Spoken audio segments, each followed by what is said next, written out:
And welcome back to Restless. My name is Father Joseph Gill, priest of the Diocese of Bridgeport, Connecticut, and you've joined us young adults as we restlessly seek the face of Christ in the midst of today's crazy and mixed up world. And you've joined Lauren and special guest Candace Lee. Candace, welcome. Thank you, Father Gill, for having me here. You sound so excited to be here. Yes, That's awesome. I am. And we're so excited to have you. So Candace has been a big part of the Stanford young adult community for how many years? How many years have you lived in Stanford? I moved to Stanford a year ago, but I think I started coming to Stanford for activities in 2019. Okay, so that's been 3 years? Yeah. 3 years and change. Yeah. Where did you live before Stanford then? I was living in Ridgefield. That's where I worked. Okay, excellent. And Candace has a really amazing story of faith, and so we wanted to bring her on because she's kind of leaving Stanford in Connecticut. Very sadly, she's moving to Virginia. Sort of. She's actually already sort of moved to Virginia. Yes, I technically already moved my stuff down here. So for this week, I'm just coming back to Stanford to go back to the office and to attend a wedding of my friends. So tell us what you're doing in Virginia. So I'm going back to grad school, which is which sounds really exciting, but at the same time, it's also very intimidating. I'm going to do a PhD in biomedical engineering. Wow, that's awesome. Yes, Candace is very smart. I live with her. So we've gotten to know each other over the last year, and she's from Hong Kong, which she's going to tell us about. And you came here for your studies, correct? Can you tell us about that? Yes. So that was back in 2016. I went to San Diego State University for my undergrad research. So back in the days, I was still doing a lot of chemistry research, which has nothing to do with my research right now. But I had a really good experience there in San Diego. I got to experience the culture of a different part of the country, and people there are just really nice and really warm and really fussy. Was that your first visit to the United States? Yes, it was. Awesome. And on the weekends, basically nobody was in the street because everybody was on the beach. So, San Diego. Yes, it's San Diego. So why you were used to the beach from Hong Kong, right? Yes, I was also. I'm kind of like my parents are still living very close to the beach right now, and when I grew up in Hong Kong, we went to the beach very often because it's just really close. But so why did you come to America for studies and not go to China, which I'm sure has a lot of great universities, and especially in the sciences? Yes. America is still standing in the forefront of science in the world, and I think I really like the freedom and creativity in a lot of institutions in America, such as, America has a lot of funding for science and technology. People here love engineering and science, creativity, and we just have like a culture of innovation in America. But I feel like, in the Eastern world, that kind of culture may be like less important. We have people studying science and engineering, but a bigger part of Hong Kong is business. So I feel like I didn't really fit into the culture of Hong Kong. It's like, it's very money driven. It's very, it has a strong focus on elitism as well. So I feel like, America is probably a better place to pursue science and just research in general. And yeah, I was young at that time, and I feel like I had nothing to lose when I come here. So I just came. Awesome. And that's when you were Anglican, correct? Yes. So can you tell us about your Anglican upbringing? Yes. So I grew up in an Anglican church, and I also went to an Anglican girls' school. So I was in that school for 6 years, from 7th grade to 12th grade. So that was a big part of my life because, when you were teenagers, you kind of like, exploring your interests and your fields, you make more friends, you kind of understand more about yourself. So I think my Anglican education did have a big part of how it shaped me right now. And I think that back in the days when I was at school, like we don't really have a big focus on religious education, just because Hong Kong is like very business driven and money driven. We always talk about getting good grades in like math, getting good grades in English or like Chinese exam and things like that. So we have like religious classes, but we don't really have a strong focus on religion education. So in classes we like talk about like the Old Testament, talk about the stories of Moses, like the creation, and how like the story of Daniel or Esther and things like that. But we don't really talk about how the Christian faith shape our lives. Why is it important to our lives, and why Jesus matters? Like people know that who Jesus is. Like people know that Christians celebrate Easter and like Christmas because of Jesus, but they don't really think about why Jesus matters. So I'm curious because I've always I know that Hong Kong was colonized by the British, right? Yes. And so that's why probably there's Anglicanism there. Yeah. But I've always kind of pictured Hong Kong as more Chinese culture, which would be primarily either, I guess, what is is it Shintoism that's the biggest religion in China? I mean, now probably predominantly atheist. Yes, I think it's a mix of everything. It depends on which part of China you're talking about. I think in the southern part of China, it's mostly folk religion. Okay. People will worship their ancestors, and there is like a statue of Buddha in my grandparents' house. Oh, wow. Yes, so I mean the statue is not like huge, but it's like a small statue. Like you know that is a Buddha. So I think it's just like different kinds of folk religion, and of course, you know, when you go to the western part of China, they're the Uyghurs, like they're Muslims, and you go into the northern part, northeast part of China, there may be different kinds of like folk religion, and there's also like different ethnicities in China. They have their own like shamanism and things like that. So it's just a mix of everything. And is that the same with Hong Kong too? Is it mixed or? I think in Hong Kong it's a mix of Christianity and folk religion. Oh, wow. So Yeah. if you had to put a percentage to which percent is Christian in Hong Kong, what would you say? To be honest, I really don't know. But I would say, to be honest, I really don't know. But I would say most of the people in my parents' generation probably believe in the folk religion instead of Christianity. But you know, for a younger generation, that may be a different story. Interesting. Are your Okay. parents Anglican or Christian or nothing? Or folk? They're kind of like a mix of both, like folk religion and also like they kind of know who Jesus is, but they don't feel like, oh yeah, Jesus really matters in their life. Like they really don't see it. They don't see it that way. So your Anglican faith came from your schooling, not your parents? I think it also came from the church, because my parents thought that, oh yeah, you know, it may be a good idea for her to get baptized because everybody else is doing it. Okay. And I went to Anglican school, so I said, you know what, like why not? It doesn't really hurt. They don't have to pay for anything, and so they were just on board with that. So what makes Anglican different than Catholic? Because it's close, right? Yes. In some respects. Yes. I would say in terms of the sacrament, it's close. The Anglican Church also believes in the sacraments, and they believe in the transubstantiation of the Eucharist. What really differentiates Anglicanism from the Catholic Church, I think, is the papacy. In the Anglican Church, there is no pope. Of course, you know, there is an Archbishop of the Canterbury. So, like, we see him as the head of the Anglican Church, but we don't really see him as a pope figure. Yeah. So it's like, you know, we don't call him the Holy Father. He doesn't really have real authority to make decisions about truths. Yeah. So it's like, you know, he is probably the Bishop of Canterbury, and that's it. You know, he's one of the members of the council of, I forgot what the council is called. It's every several years, the Anglican Church will have a council to talk about like issues with different dioceses in the world. So, yeah. Oh, the Council of Lambeth, I think it's called. Oh, yes. Yeah. Yes. The Lambeth Council. Yeah. Yeah. So he's a member of that, and you know, that's it. Like we don't really, I to be honest, I really don't see myself as any relationship with him. Oh. Even when you were Anglican. Even though I was Anglican. Yeah. Yeah. I think in my life I've only had one encounter with Anglicans, and it was a very unique experience. So back, you may have remember 2009 perhaps or 2008, Pope Benedict opened the door to many Anglicans becoming Catholic by allowing the Anglicans to continue using their Book of Common Prayer, which was kind of their missal, and making that a legitimate rite of the Catholic Church. It's called the Ordinariate. And so a lot of priests, Anglican priests and even Anglican nuns converted. And there was a convent in Baltimore of Anglican nuns that converted to become Catholic. Everyone except for one nun. And the nun gave us the reason. She said, I'm too old. I can't convert. I'm not going to change. So when I was a deacon, I went down to do a holy hour for these nuns.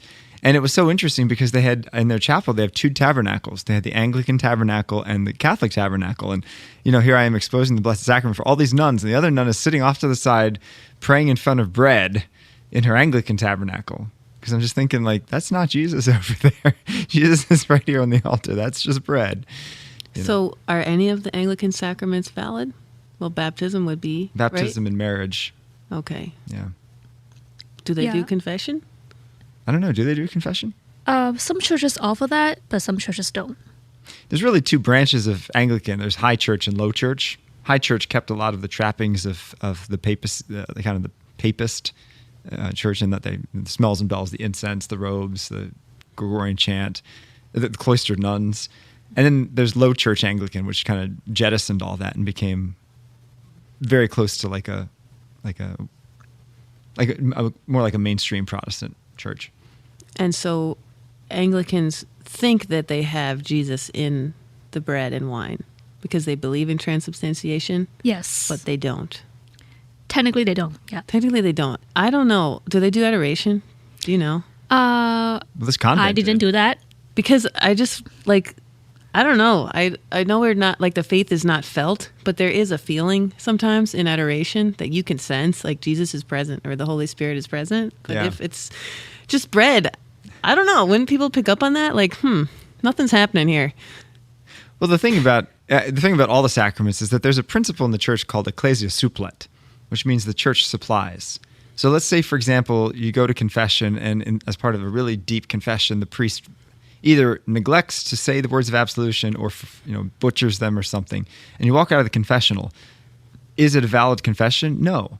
But did you receive grace? Yes, you did. If by human error someone genuinely believes they received a sacrament and it was not valid, Okay. A few years ago we had that case of Father Matthew Hood from Detroit. He was the priest who went back and watched his own baptism video. Oh, yeah, I remember that. I think it's just the wordings is different for the baptism. They said, the deacon said, we baptize you. Yeah, we baptize you. And the Vatican said, nope, that's not a real baptism, which means that he's not even a priest. He's not even a Catholic. So he had to go and receive all the sacraments over again, including baptism, as a priest. So all those confessions he heard, all the masses he said as a priest, they were not valid. He never really made the Eucharist. But did the people receive nothing? Well, no, they received grace, even if they received only bread, because they believed in good faith that really was Christ. Yeah, I think that goes back to, what you have said before, is God bounds himself into a sacrament, but God is not bound by a sacrament. Yes. Right. Yeah, so, when we receive sacrament, quote-unquote sacrament in the Anglican Church, I think the grace is still there. And I think it's also because of grace that has, guided me through the way from Anglicanism to the Catholic Church. So tell us about that journey. Yeah, so that happened not very long ago. That happened in 2017 when I moved to Boston. So I met a group of friends who are Catholics, very, very Catholic. And why did you move to Boston? So I was there for grad school. I was doing a master's degree at Northeastern University, which is a really secular institution. To be honest, I didn't meet any Catholic friends in the institution. I was just studying there because I was just so focused on my study. And to be honest, I really didn't imagine myself imagining the journey of converting to a Catholic church. I had never thought about that. And you went from undergrad in San Diego to your master's right away? Yeah, in Boston? I actually graduated in Hong Kong, so I was just doing my research in San Diego. I went back to Hong Kong to graduate, and I moved to Boston after. Okay, and you're Anglican? Yes, I was still Anglican at that time until I met a big group of friends who are very, very Catholics, and they know that I'm Anglican, and they know that, there is a potential in converting her. So, to be honest, I really think that they thought that way because Anglican Church, just like what you said, is very close to a Catholic Church. So, they gave me some books to read, and they asked me one question. What do you think is a major difference of the Anglican Church and the Catholic Church that you cannot accept right now? And I said, Mariology. Mary, huh? Yes, it's Mary. Because I always thought that the Catholic Church worshiped Mary. And I was like, that's wrong theology, that you can't worship Mary. Mary is Jesus' mother, but she's not God. There's only one God. It's the Holy Trinity. And they told me that, no, we don't worship Mary. I was like, really? You worship Mary? And they were like, no, we don't worship Mary. Mary is our intercessor. We ask Mary to pray for us, but we don't worship Mary. So I was like, interesting. So they gave me 2 books to read about Mary. The first one is from Scott Hahn, and the second one is from Fu Shin. It's called The World's First Love. Yes, beautiful exactly. book. I highly recommend it to everyone. Very poetic. Very poetic, yeah. Yes, but I read the one from Scott Hahn first. It's called Hail, Holy Queen, as I remember. Yeah, so I started to understand the role of Mary. I started to read more about the Revelation. And to be honest, I've never known so much about the Revelation. and before I read Hail Holy Queen. So that was mind-blowing to me. And of course, they also encouraged me to seek spiritual direction from the priest or even from like other Catholic friends who are genuinely Catholic. And they also encouraged me to maybe I can go to Mass or go to confession, but I actually waited for a long time to do that because I was kind of scared at that time. You know, I was Anglican, like, why am I going to a Catholic church? Like, why am I going to a Catholic chapel? Why am I seeking confession from a Catholic priest? Like, what's the point of doing that because I'm not Catholic? So, yeah, that's how it is. And I went to confession because I think it was a 2018 summer. I was doing some internship. And the other people in the car were saying that we are pro-choice and, you know, it's women's right to have abortion. And then I was like, no, that's not women's right. Like, you're encouraging women to kill their own baby. Why is it pro-woman then? So I was just had that thought in my mind, but I didn't really say it out loud to argue with other people. And then, you know, my spiritual director just encouraged me to, you know, seek the priest's advice and ask for his opinions on how to talk to other people who have different opinions from me and seek confession. Because, you know, I should have said something instead of staying silent. So, yeah. And I talked to the priest for a long time. The priest asked me, like, where am I from? Like, what's my faith journey has been? And that's kind of like, you know, it takes one step at a time to really understand what the Catholic faith and to understand what the role the Catholic priest is actually playing in the Catholic Church and why confession really matters. Did you have any other misconceptions about the Catholic Church beyond the Mariology, worship Mary? I think I don't really have a lot of misconception of the Catholic Church. I would say it this way. It's just like I feel like the Anglican Church is kind of standing in the middle between Catholic Church and the really mainstream Protestant, those evangelical Protestant, and I didn't feel like that's a problem at all. So I'm curious. So in America, the Anglican Church is usually called Episcopalian. Yes. Did you go to any Episcopalian churches while you were here? Yes, I went to Episcopalian Church when I was in San Diego and Boston. So the one that I went to in Boston is kind of like, I don't know, it's sort of like mainstream Protestant. They always have the rainbow flag outside their church. And yeah, I think that is like one of the oldest church in Boston. Okay. In outside Prudential Center. Did you connect with people there? I connected with the priest there. Not other people, because other people were not on my age. That is a problem of Anglican Church in America right now. It's just like there's an aging population. Yeah. And so who were these Catholic friends that you met and how did you meet them? So they were from Opus Dei. The way that I met them is I was living in a student residence at that time, and they were also living in that student residence. So that's how we connect. So yeah, we were very close. We studied in the library together. We do other things together. We went apple picking together. Yeah, we stayed in the library until like 2 a.m., 3 a.m., which is not healthy to do, but we did that because we were students. So you formed a strong bond, it seems. Yes. So was the friendship established and strong before they started talking about the Catholic Church, or was that kind of always a conversation? I think we formed a friendship before. Okay. And I think the friendship really helped me convert as well, because, you know, they kind of use a very, like, they were very genuine, and they were always, like, very open-minded to what I'm going to say. They know that what I'm going to say is probably different from what I think. But they were always there to listen. And I think a lot of Catholic people are, when they want to convert you, they are very good listeners. And I feel like they were good listeners because they want to hear my opinions and they want to understand what kind of person I am. Yeah. And you had formed that trust. Yes. And I think, I mean, I could just speak for myself. Sometimes, like, you just want to help people see things right away because they can be so obvious to us, but it doesn't really work that way, you know? Yeah. And I think I've heard several times before, like, it's so much better to walk with someone and really get to know them and be on their journey than just try to, like, convert or explain or, you know? Yeah. So you're a prime example of that.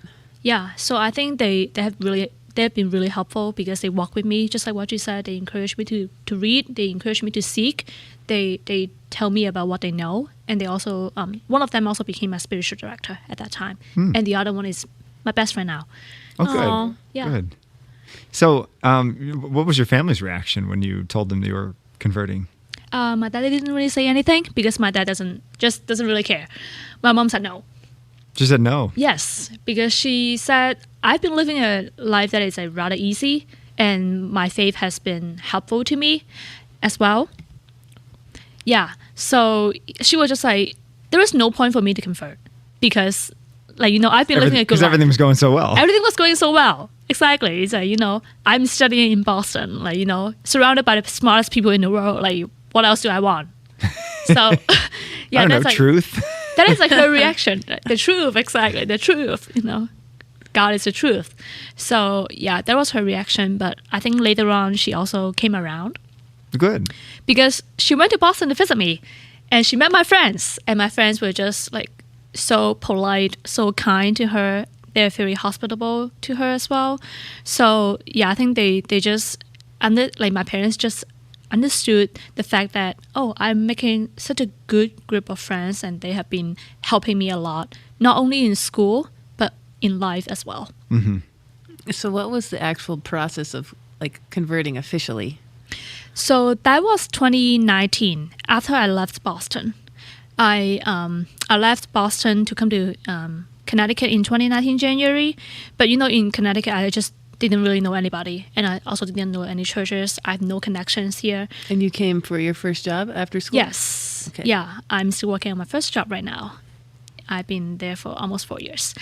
Yeah. So my friends just connect me with a church in Manhattan called St. Agnes Church. It's right outside Grand Central, literally 2 minutes walk away. So they connect me with the priest, Father Bob, and also Father Michael Barrett. So I didn't go through the whole RCIA, but the priests there were very helpful. Again, they encouraged me to read. They encouraged me to go to confession every week. And they asked the priest for spiritual direction. And if I have any questions from the reading materials that they gave me, I can also ask questions to them as well. So, yeah, they see me every week. I was there in the confessional for at least an hour, sometimes 2 hours every week. It is difficult because, January, February, it's like winter.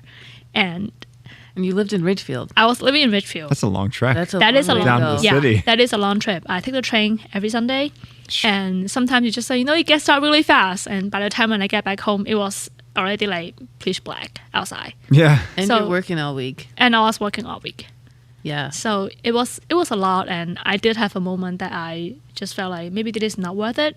But I've people who pray for me, and my guardian angel is really helpful. The priests are really helpful. They encourage me to do better, and they were always there for me. So I feel like, you know what? Let's just persevere.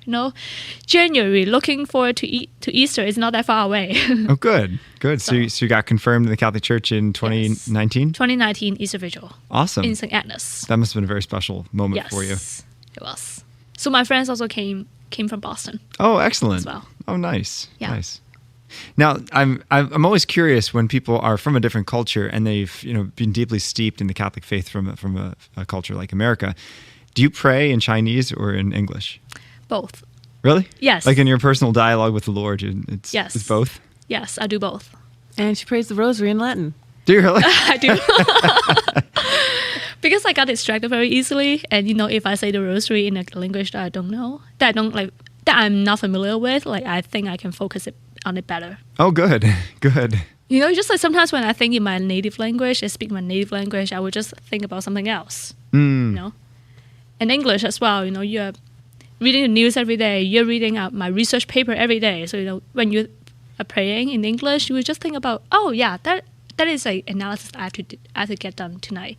That is a paper that I have to present tomorrow. So, when you pray in a different language, it helps you Latin's focus. just the language of prayer. It's never... Exactly. So, You're I not don't know writing anything else in anything Latin. in Latin. We recently did a cliff walk together, and we did the cliff walk in Newport, if you know it, and it's 7 miles. That's beautiful. So we did the whole thing, and so we were coming back, and I think I did ask. Did I ask? Could we pray the rosary? Yes. I had courage that time, Father Joe. Well, I mean... So But you I know, also knew it's she was like a Candace. super devout I knew Catholic. it was Candace, I mean. but I asked her, and so she asked me, "Do you want to pray it in Latin?" And I'm like, "Well, you can pray it in Latin, but I have to pray it in English." But that was so moving to me. because I mean, English is your second language, right? So Third language. Their third language. Third language. I'm sorry, What was your second? Mandarin, So your first was Cantonese. Cantonese. Okay. So anyway, Wow. I was impressed. I mean, I know English and a little Spanish, and I was like, I got to up my game here to Sometimes pray. she speaks Spanish to me, and I have no idea what she's saying. Well, Well, I think if she spoke Spanish to a Spanish speaker, they'd have no idea what she's saying too. Muy man, bueno. I could get by a little, but no, it was inspiring. Like, I think you're exactly right, because I definitely drift off in my thoughts in prayer often. So to just pray in Latin, that might be good. That's a gift. Yeah, Yeah. that's a gift. That's tough though. I when I studied in Italy for a year, 3 months of language study, and I was like, I would go to mass in Latin, but you're constantly, or in Italian, and you're constantly translating in your head. At least that's what I was yeah. doing. I see. Yeah. Padre Nuestro. Okay, like that's our Father. So can you tell us a little bit about what is your faith like today? Like, how do you live it out? I think I love God more, Aw. and I also love other people more. It's just because I feel like inside the Catholic Church, everybody is God's beloved, like daughter and son, and sometimes I feel like I can see each other's human dignity better with my Catholic faith. Just because God has been really grateful, has been like showering me with a lot of grace, and He has been surrounding me with a lot of good friends. So I feel like maybe I can actually be a good friend of other people as well. Yeah. So yeah, I think that has been really helpful in forming friendship. Just like, helping each other to get through the obstacles, difficulties, or just like, if some people are not like are far away from their faith, I can help them convert as well, hopefully one day. And I also have a better prayer schedule because we are always talking about having a personal relationship with God. So I go to adoration once a week. I pray the rosary every day, and I also go to different like Catholic events in Stamford area. St. And you John. go to daily mass often. I do go to daily mass often. That's beautiful. Is that something you could do in the Anglican Church, or did you do it when you were Anglican, or no? I didn't do it when I was Anglican.